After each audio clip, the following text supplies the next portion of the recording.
ladies and gentlemen, fellow citizens, veterans of all branches and all ages, we are gathered here on this pier today to pay tribute to the many that gave their all in service to our country.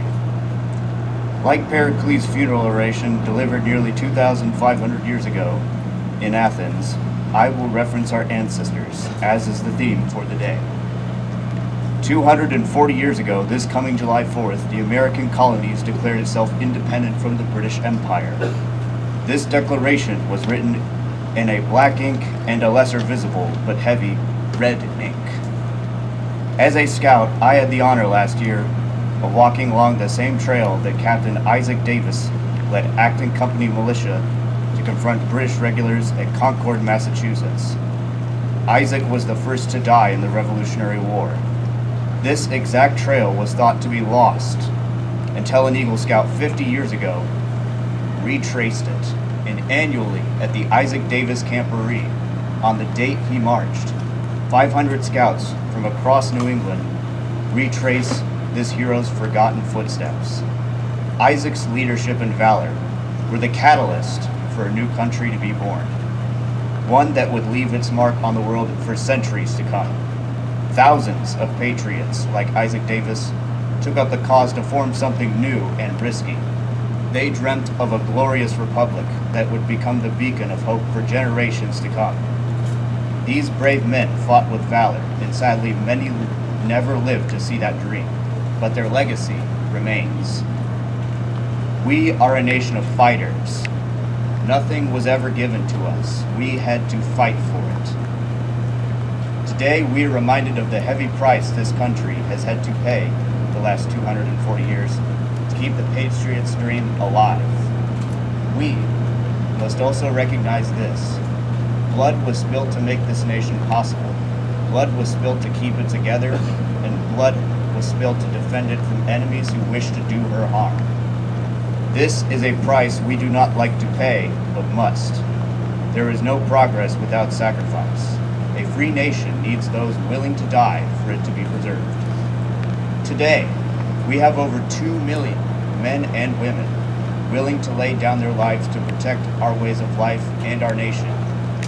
This is a privilege that should never be taken for granted. It is also a privilege that should never be abused by those in power. At monuments all across the nation, coast to coast, such as our humble town, that display the loss of Eden's sons, to the large monuments in Washington, D.C., that display a war's full and tragic cost. Each name inscribed was a living and breathing person with goals and ambitions just like you and me. They gave their all for a cause larger than themselves. Today, we honor the dead for their actions in life. And every day, we should strive to make sure their sacrifice was not in vain. We must strive to keep the ideals that our country was built on and that our veterans laid their lives down for: freedom, justice, democracy, and keep those values alive and ensure the torch of liberty remains lit and ever glowing, brighter and brighter. We can all learn from the example of the fallen and sacrifice a little bit to make this country a better place for all of us.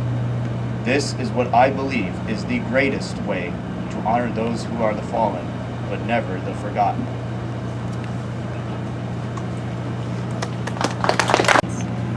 Let me begin with a word to all veterans and members of the armed forces here in the audience.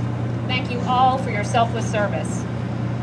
We find ourselves gathered today to honor our veterans, their service and sacrifice to our nation.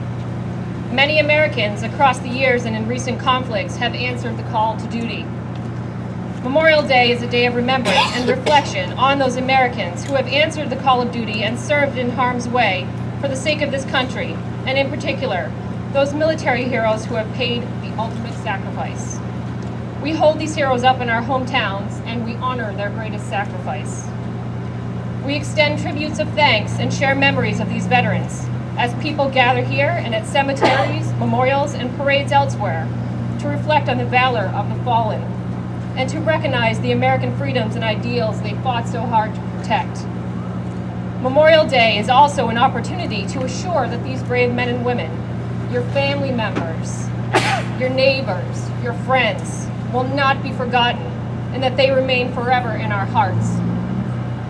To all of them on this day, we extend our deepest respect and gratitude. Today we will recognize the contributions and sacrifice of one extraordinary Maine veteran, Captain Walter L. Hall. His story, like so many others, is a story of this nation and deserving of being heard, honored, and remembered on this day, Memorial Day, and each day beyond.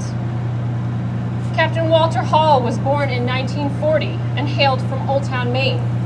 He entered the Army in 1961 as a commissioned officer and graduate of the University of Maine Army ROTC program. Shortly thereafter, he became an Army aviator, learning to fly the UH-1B helicopter. On his initial tour of Vietnam, beginning in 1963, Captain Hall lost his life in service to our country during the Battle of Dom Suy on 10 June 1965. He was 25 years old. His heroism and valor, both in service and battle, as you are about to hear, are representative of the highest caliber of military service and devotion to duty. Captain Hall left behind one son, Sean, standing to my right, a resident of Bar Harbor and a member of today's Color Guard. Sean has joined me to accept honors and awards on behalf of his father, Captain Hall. Other family members of Captain Walter Hall are also here with us today, including his brother Peter and their families. Posthumous awards and honors being presented and accepted by Mr. Sean Hall for the service of Captain Walter Hall include the Distinguished Flying Cross, the Purple Heart, the Air Medal, and the National Defense Service Medal. Also being received are the Vietnam Service Medal with Bronze Service Star, Presidential Unit Citation, Meritorious Unit Commendation with Bronze Oak Leaf Cluster, Basic Army Aviator Badge, Republic of Vietnam National Order Medal, 5th Class, Republic of Vietnam Gallantry Cross with Palm Device, and Republic of Vietnam Campaign Medal with 60 Device. The Distinguished Flying Cross, created by Congress 80 years ago, is America's oldest military aviation award. The cross symbolizes sacrifice, and the propeller symbolizes flight. The cross consists of a cross patty on which is superimposed a four-bladed propeller projecting slightly beyond the edge of the cross. In the angles of the cross are 5 sun rays forming a square, typifying the glory and splendor of the deed for which the cross is awarded. The medal is suspended from a red, white, and blue ribbon reflecting the nation's colors. The Purple Heart is awarded in the name of the President of the United States to any member of the Armed Forces of the United States who, while serving under competent authority in any capacity with one of the U.S. Armed Services after April 5, 1917, has been wounded, killed, or has died from being wounded. The Air Medal is a military decoration of the United States military.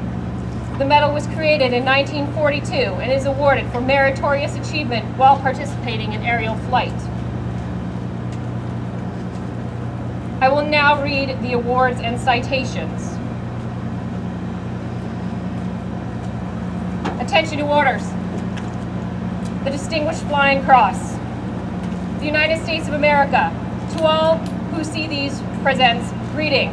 This is to certify that the President of the United States of America, authorized by Act of Congress July 2nd, 1926, has awarded the Distinguished Flying Cross to First Lieutenant Walter L. Hall, United States Army, for heroism while participating in aerial flight on 10 June 1965 in the Republic of Vietnam. Given under my hand in the city of Washington, John W. McHugh, Secretary of the Army. I will read the citation. First Lieutenant Walter L. Hall, United States Army, for heroism while participating in aerial flight. First Lieutenant Hall distinguished himself by heroic action on 10 June 1965 while serving as pilot of a troop-carrying helicopter on a mission in the Republic of Vietnam. Upon landing, Lieutenant Hall's aircraft came under intense hostile fire. Disregarding his own safety in the face of enemy fire, Lieutenant Hall assisted in directing suppressive fire on Viet Cong positions to provide cover for the Vietnamese soldiers as they disembarked from his aircraft. Even after the troops were moving to engage the enemy, Lieutenant Hall delayed his flight from the area so that his crew could continue providing suppressive fire and the other helicopters could depart safely. Because of his courageous conduct, the crew members of the other helicopters in the flight escaped injury. but Lieutenant Hall's aircraft was disabled by a Viet Cong mortar fire and crashed. Lieutenant Hall's heroic actions were in keeping with the highest traditions of the United States Army and reflect great credit upon himself and the military service.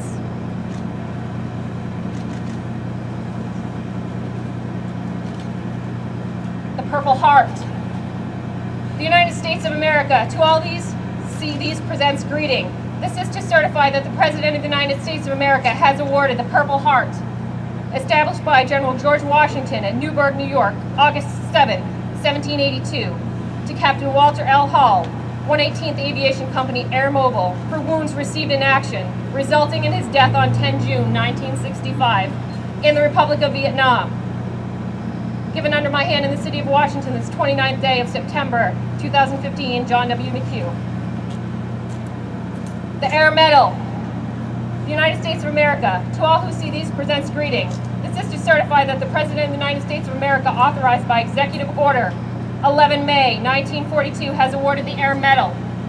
First Lieutenant Walter L. Hall, 118th Aviation Company Air Mobile, for distinguishing himself by meritorious achievement while participating in sustained aerial flight in support of ground combat forces in the Republic of Vietnam. During the period from 8 May 1965 to 26 May 1965, he actively participated in more than 25 aerial missions over hostile territory in support of operations against communist aggression. During all of these flights, he displayed the highest order of air discipline and acted in accordance with the best tradition of the service. By his determination to accomplish the mission, in spite of the hazards inherent in repeated aerial flights over hostile territory, and by his outstanding degree of professionalism and devotion to duty, he has brought great credit upon himself, his organization, and the United States Army. Given under my hand in the city of Washington, John W. McHugh, Secretary of the Army. Uniformed service members, stand at ease, please.